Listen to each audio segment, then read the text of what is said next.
Ahead of his fight against Yuri Prochazka this weekend, Jamahal Hill has a message for the MMA community. Jamahal vs. Yuri is a pick'em fight. According to OddsShark, Jamahal and Yuri are both at -110. Some odds makers have Jamahal as a slight favorite to win. Jamahal says he doesn't pay attention to the odds and wants to remind everybody who he is. Y'all got me up. For real. Y'all, look, you know what I mean? I can say, well, it's fight week. We gonna get in there. We gonna lock in. We gonna do our thing. But y'all must have forgot. Y'all must have really, really forgot. But I don't think they forgot. They got no, you. they forgot. They got you. Oh no. They got forgot. you in favor to win right now. You know what I'm saying? You know what I'm saying?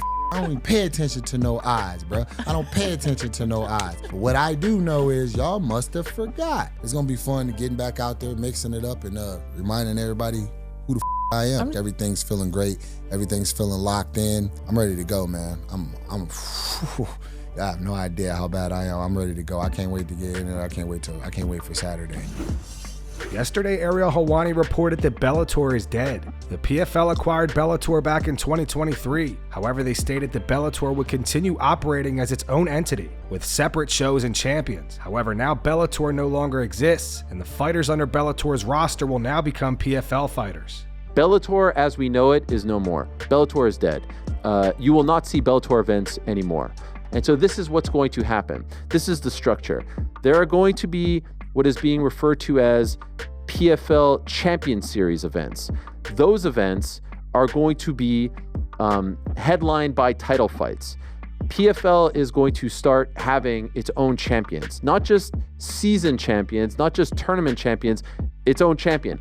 Now, what is unclear, and I've talked to maybe 5 sources with very intimate knowledge of what is going on, unclear how they will crown those champions. Meaning, does Usman Nurmagomedov become the PFL lightweight champion after January 25th if he beats Paul Hughes, or does Paul Hughes become the PFL lightweight champion, or are the tournament winners from last year the PFL champions?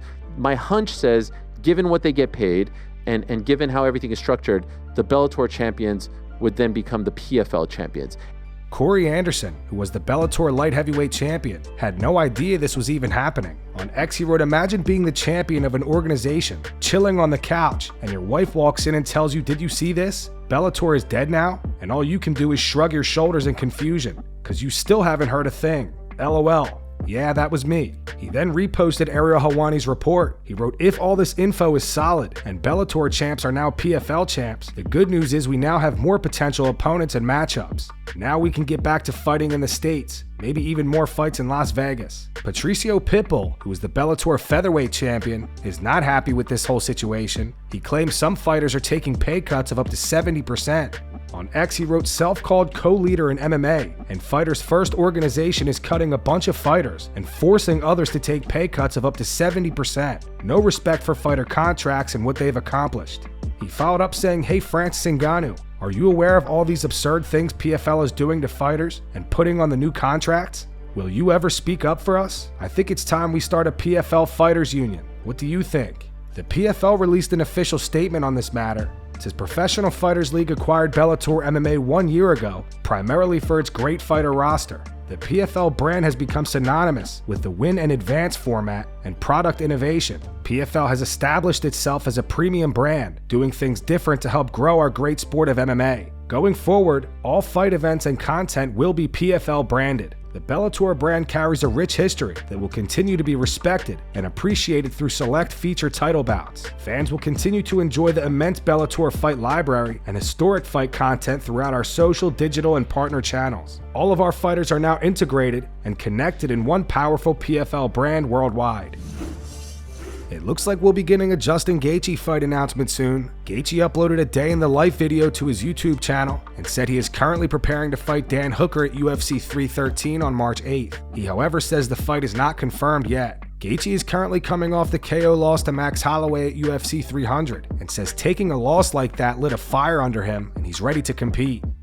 So there's no official fight signed, but I told the UFC maybe 2-3 months ago that March was the day I was looking for. I know there's a fight March 8th in Las Vegas, so that's the one I told them I wanted to be on. I think they're figuring out fights right now, but I'm certainly mentally preparing, physically preparing to fight on that date. So that puts us 8.5 weeks out, which means it's really going to be here. In the blink of an eye, when it comes down to things, time flies. Coming off a knockout, I'm really excited to get back to training.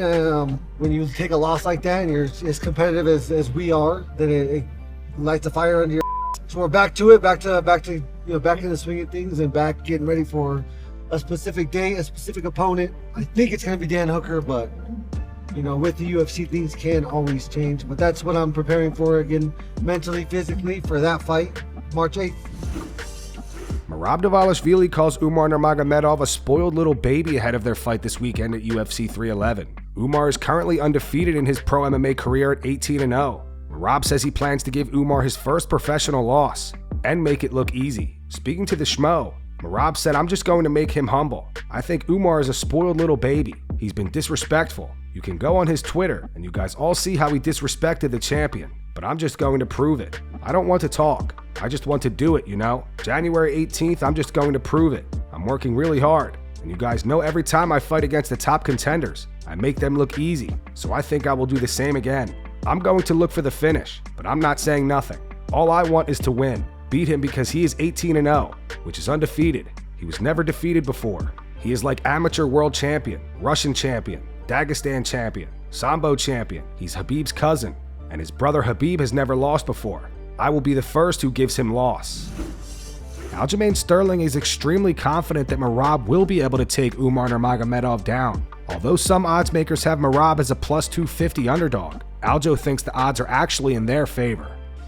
If you guys don't think Merab is going to be ready for these grappling exchanges, I mean, if Corey Sandhagen could get ready, a guy who's not coming from a grappling background at all, what do you think Merab is going to do? Like, you guys just don't know, man. You guys just don't know. Respectfully, you guys just don't know. So, can Merab take Umar down? Of course.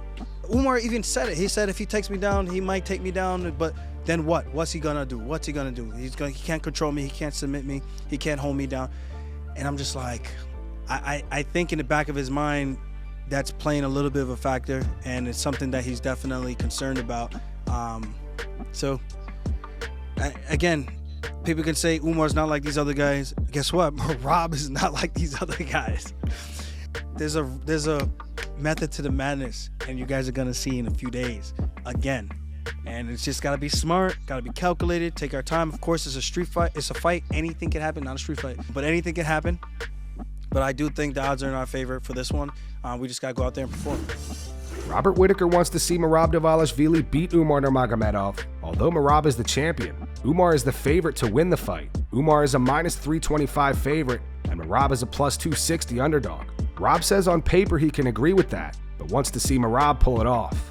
Umar's good, so good. Yeah. And, the smart pick, like if we look at it on paper, I think Umar's got all the things leading to be the favorite. But just a gut feeling, I don't know. I want to see Merab do his thing. I want to see him get in there with his awkward hands, close the gap, turn it into like a scramble for the entire round, slow Umar down, and then just continue that kind of pace, 5 rounds, and creep out decision win. That's what I want to see happen. Because Merab's, not only is he a good wrestler, scrambler sort of character, he has a gas tank to be able to do that forever.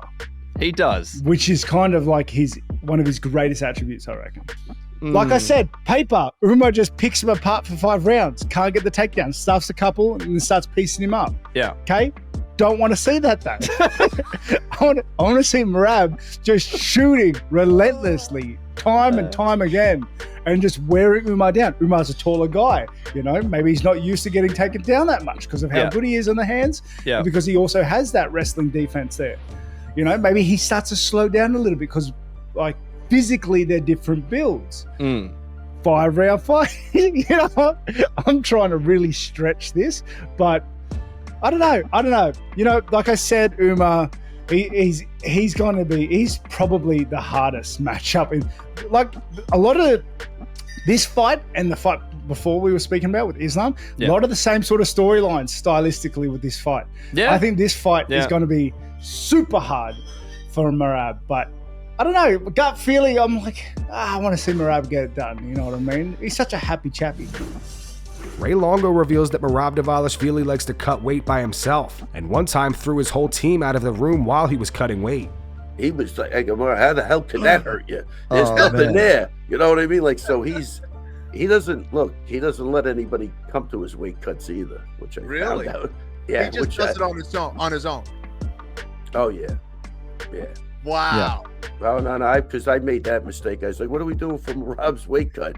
And Aljo goes, wait, don't you remember he threw us out of the room last time? I go, yeah.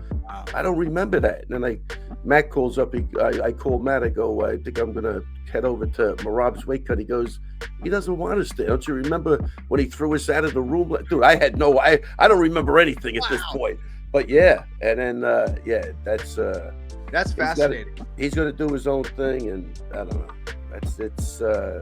Hey, listen, if it works, it works. But he does everything like he does everything. Yeah. Some like to suffer in silence, man. Insane. Yeah. Arman Tsarukyan says although Islam Makhachev is extremely well-rounded, he does see weaknesses in his game that he plans to exploit this weekend at UFC 311. Arman doesn't think Islam has the best conditioning.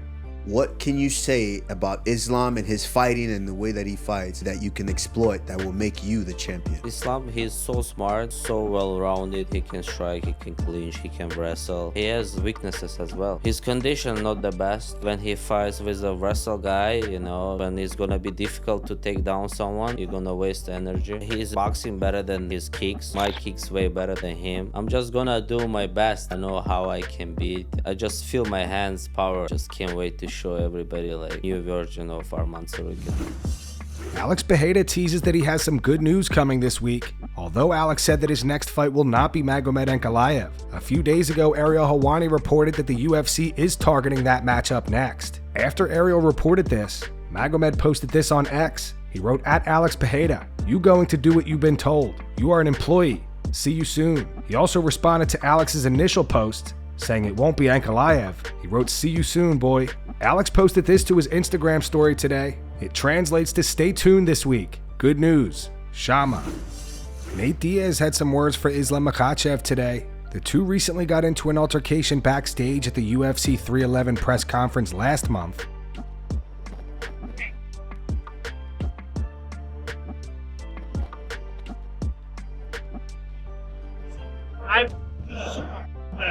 Nobody be good.